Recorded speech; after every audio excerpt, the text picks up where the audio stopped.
সবার পরিবারেই রোগী আছে। ছোট বড় অনেক রোগেই আমাদের পরিবারের অনেক সদস্যরা আক্রান্ত। বিশেষ করে যারা দীর্ঘমেয়াদী কোনো রোগে আক্রান্ত। আমরা দীর্ঘদিন ধরে তাদেরকে চিকিৎসা করছি সুস্থতার জন্য। কিন্তু সুস্থতা কিছুটা আসছে, আবার অসুস্থ হয়ে পড়ছে। এভাবে দীর্ঘদিন দিনের পর দিন চলতে থাকছে, কিন্তু রোগীরা সুস্থ হচ্ছে না। আমরা হোমিওপ্যাথিক ডাক্তারদের মান উন্নয়নের জন্য হোমিওপ্যাথির কিছু বিশেষ বিষয় নিয়ে আলোচনা করছি। এটি তারই একটি অংশ। এই ভিডিওতে আমরা বলার চেষ্টা করব পুরনো রোগগুলো কেন আরোগ্য হচ্ছে না এবং এর পিছনে কি কারণ দূর করতে পারলে রোগটা দ্রুত সুস্থ করা সম্ভব। এটি সাধারণ মানুষের জন্য যতটুকু উপকারে আসবে তার চেয়ে বেশি উপকারে আসবে যারা হোমিওপ্যাথিক স্টুডেন্ট, ডক্টর, নতুন পাশ করে বেরিয়েছে অথবা দীর্ঘদিন ধরে চেম্বার করছেন, এই বিষয়গুলো জানা নেই। তাদের জন্য এই ভিডিওটি অনেক গুরুত্বপূর্ণ হবে বলে আমরা আশা রাখছি।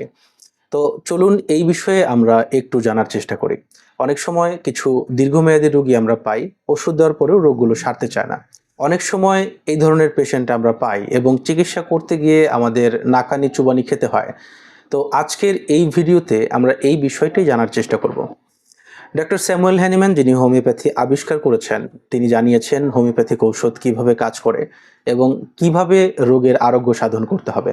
ডক্টর স্যামুয়েল হ্যানিম্যান বলেন, রোগের প্রকৃতি জানা খুবই জরুরি, nature of the chronic disease. একজন রোগী যখন কোনো রোগাক্রান্ত হয় তখন শুধুমাত্র একটি অঙ্গ নয়, বরং সামগ্রিকভাবেই তিনি অসুস্থ হন। অসুস্থ কিভাবে হয়? একজন মানুষ 2-4 দিন সর্দি কাশি থেকে ওষুধ না খেলেও ভালো হয়ে যায়। রোগী ভালো কিভাবে হচ্ছে? রোগীর ভিতরে একটা জিনিস আছে যেটাকে আমরা বলছি ভাইটাল ফোর্স বা জীবনী শক্তি। এটি হচ্ছে রোগীর রোগ প্রতিরোধ ক্ষমতা বা ইমিউন সিস্টেম, বা যেটা রোগীকে ভিতর থেকে সুরক্ষা দেয় এমন একটি জিনিস। এক কথায় এটির নাম হচ্ছে জীবনী শক্তি বা ভাইটাল ফোর্স। এই ভাইটাল ফোর্স যত বেশি শক্তিশালী হয়, রোগের বিরুদ্ধে লড়াই করার শক্তি তত বেশি হয়। যত বেশি দুর্বল হয়, রোগের বিরুদ্ধে লড়াই করার শক্তিও তত দুর্বল হয়। ডাক্তার স্যামুয়েল হ্যানিম্যান বলেন, ক্রনিক ডিজিজ চিকিৎসা করতে গিয়ে ডাক্তারের সর্বপ্রথম যে বিষয়টির দিকে নজর রাখতে হবে সেটি হচ্ছে নেচার অফ ক্রনিক ডিজিজ। রোগের প্রকৃতি আসলে কেমন, এটি হচ্ছে সবচেয়ে জটিল জায়গা। এবং রোগের প্রকৃতি এমন একটি জিনিস যেটি ঘন ঘন পরিবর্তন হয়, ঘন ঘন চেঞ্জ হয়। ক্রনিক ডিজিজ নিয়ে দীর্ঘ 12 বছরের গবেষণার পর ডাক্তার স্যামুয়েল হ্যানিম্যান বলেন, ক্রনিক ডিজিজ চিকিৎসা করতে গিয়ে দুইটি জিনিস লক্ষ্য রাখতে হবে। একটি হচ্ছে ডক্ট্রাইন অফ ভাইটাল ফোর্স এবং দ্বিতীয়টি হচ্ছে ডক্ট্রাইন অফ সোরা, অর্থাৎ সোরা মায়াজম তত্ত্ব। ভাইটাল ফোর্স নিয়ে তো একটু বললাম, এটি হচ্ছে জীবনী শক্তি। আর সোরা হচ্ছে, আমরা আগের ভিডিওতে বলেছিলাম, হ্যানিম্যান বলেছে 3টি কারণে মানুষ রোগাক্রান্ত হয়। সবচেয়ে বড় 3টি কারণ যেগুলো মানুষের জটিল রোগের পিছনে দায়ী থাকে, একটি হচ্ছে সোরা, সিফিলিস এবং সাইকোসিস। এগুলো হচ্ছে গ্রুপ অফ ডিজিজ, অর্থাৎ অনেকগুলো রোগ এগুলোর ভিতরে আছে। সোরা বোঝাতে গিয়ে স্যামুয়েল হ্যানিম্যান বলেন এটা হচ্ছে ওই 3টি মায়াজমেরই একটি অংশ। তাহলে দুইটি জিনিস সম্পর্কে আমাদের জ্ঞান থাকতে হবে, একটা হচ্ছে রোগীর ভাইটাল ফোর্স, আরেকটি হচ্ছে সোরা। কেন জ্ঞান থাকতে হবে?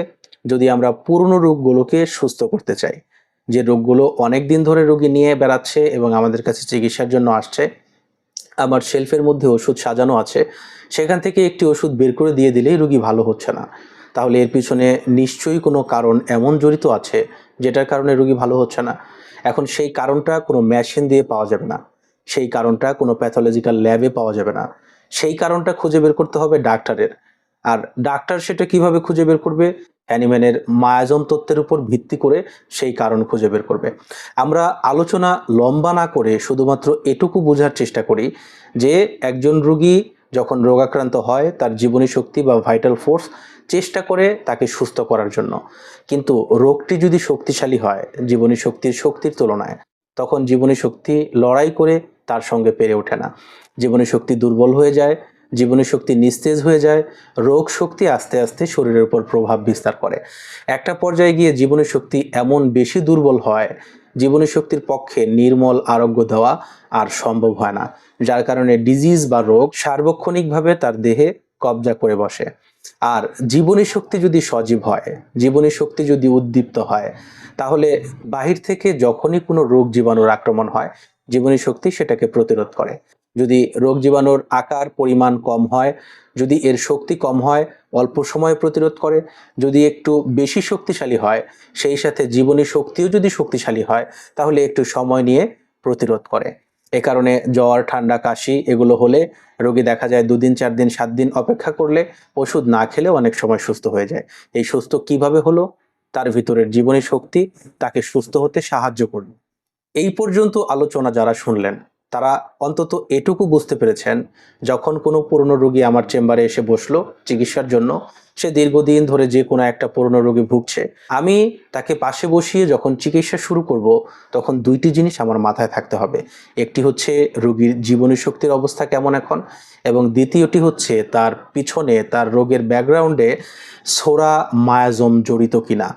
সোরা মায়াজম নিয়ে বিস্তর আলোচনা হওয়া দরকার, সংক্ষিপ্ত আলোচনায় বোঝা যাবে না, এটা আমরা পরের ভিডিওতে আলোচনা করব।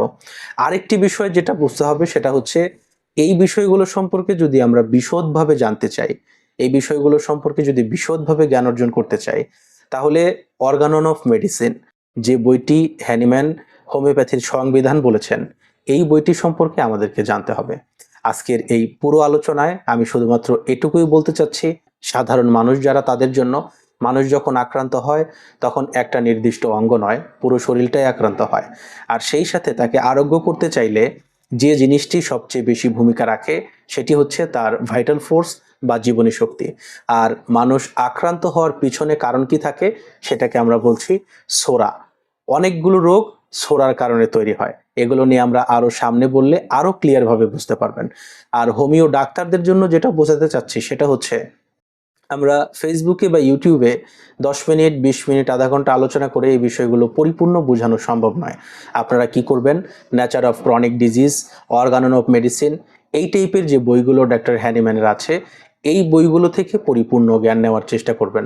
তাহলে আমরা অল্প কথায় যেটা বোঝাতে চাইছি সেটা বিস্তরভাবে সেখানে আপনি লেখা দেখতে পারবেন।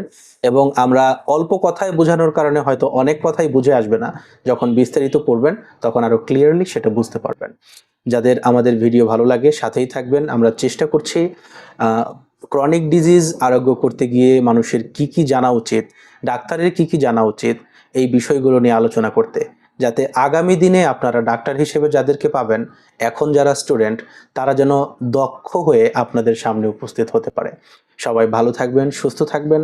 দেখা হবে পরবর্তী কোনো ভিডিওতে। আসসালামু আলাইকুম ওয়া রাহমাতুল্লাহ।